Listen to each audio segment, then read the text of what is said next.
Hi Eleanor and Colby, it's Brian Walker. I wanted to show you a real quick video on how to get these images into these rooms that I've provided you. I'm using Adobe Fireworks. Now I think both of you will be using Photoshop. And in your case, Eleanor, you're using Photoshop Elements, which I'm not certain has all this functionality. That remains to be seen. But let me just give you a quick idea. So here we have this room. This is going to be an easy example because in this particular case the room is pretty flat. The wall's flat and very easy to use. So in my case, for using, I'm going to import. Where am I going here? Hang on, guys. I'm still here. Just struggling with my own computer this morning. So I'm going to start off with Eleanor's piece. I'm just going to grab this. I'm going to import this piece.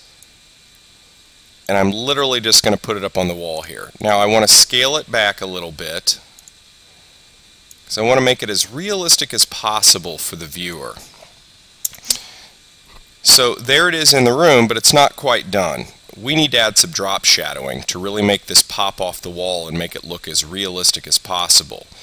So I already have saved a filter, a shadowing filter that I like, and I've just applied that. And as you can now see, it looks as realistic as it's possibly going to in this setting. You can drag this anywhere you'd like and just make it look as nice as you want. I also recommend that for these that you might put a little text at the bottom of your image here that says, you know, not always to scale or not to scale. And that just gives people an idea that you're just kind of demonstrating what it should look like. Okay, so that's an example of Eleanor's. Let's do it one more time, but this time we'll use Colby's. I'm going to import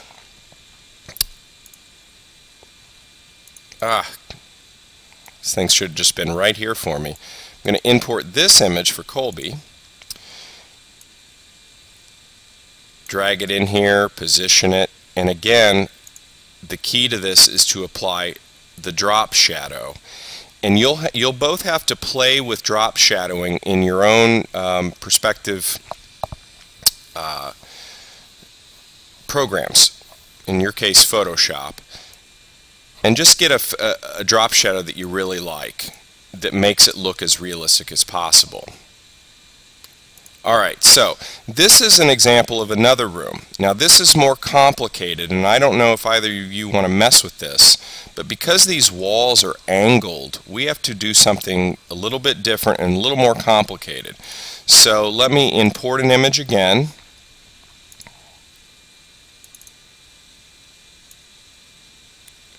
This time we'll start with Eleanor and we'll use this one. I'm going to put it up on this wall. Now I'm going to go ahead and apply the drop shadow to this, and so you can see that obviously this isn't going to work like this. It just doesn't look realistic. So what I'm going to do is skew this image. And I'm just going to kind of pull this up a little bit because I want it to, you can see what's happening there? You see how it sort of has now skewed itself onto the wall to make it look even more realistic. Now in this case this is probably way too large, so I'm going to scale this back, kind of position it here, and there you have it, with the drop shadowing, with the scaling, and with the skewing.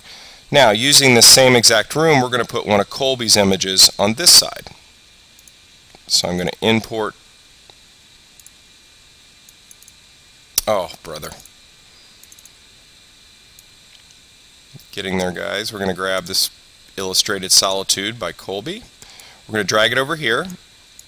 It's too big right now. I'm going to apply my drop shadowing. And obviously that's not going to work. So this time I'm going to skew it, but I'm going to skew it from this side.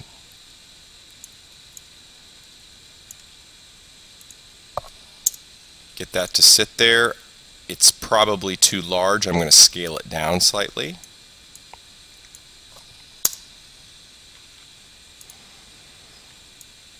And you'll need to play with these, but that is primarily what you would do to get these to look as good as possible in these rooms. Call me with any question, guys. I made this look easy. It is a little more complicated.